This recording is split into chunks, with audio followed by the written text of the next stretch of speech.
आणि बुलेटिनच्या सुरुवातीलाच एक मोठी बातमी समोर येते। सांगलीतनं शिक्षक आणि बापाच्या मारहाणीत लेकीचा मृत्यू झालाय।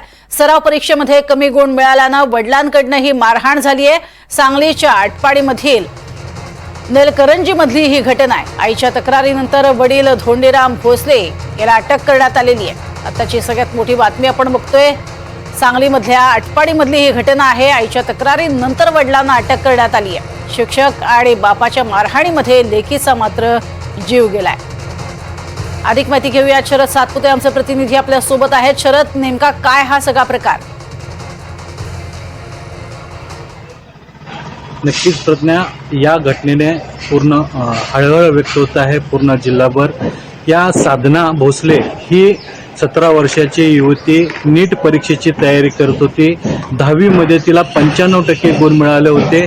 त्या अनुषंगाने पुढे ती वैद्यकीय शिक्षणासाठी नीटची तयारी करत होती।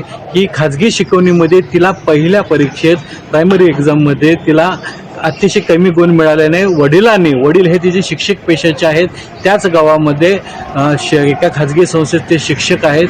त्यांना ते शनिवारी रात्री ही घटना घडलेली आहे। त्यांना राग अनावर झाला। त्यांनी मुलीला आपल्या जात्याचा जो जुना जाता असतो धान्य दळण्याचा, त्या लाकडी जात्याने तिला मारहाण केली। ती मारहाणीत जखमी झाली, पण तिला त्यावेळी उपचारासाठी नेले नाही। दुसऱ्या दिवशी सकाळी ती बेशुद्ध अवस्थेतच होती आणि बेशुद्ध अवस्थेत असताना तिला तसेच उपचारासाठी दवाखान्यात दाखल केले, पण उपचारापूर्वी तिचा मृत्यू झाल्याचे दिसून आले प्रज्ञा।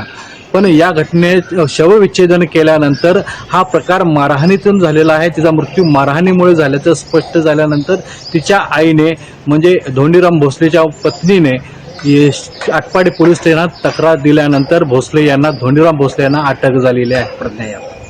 नक्कीच अत्यंत दुर्दैवी घटना म्हणावी लागेल। तुर्तास धन्यवाद या संपूर्ण माहितीसाठी शरद।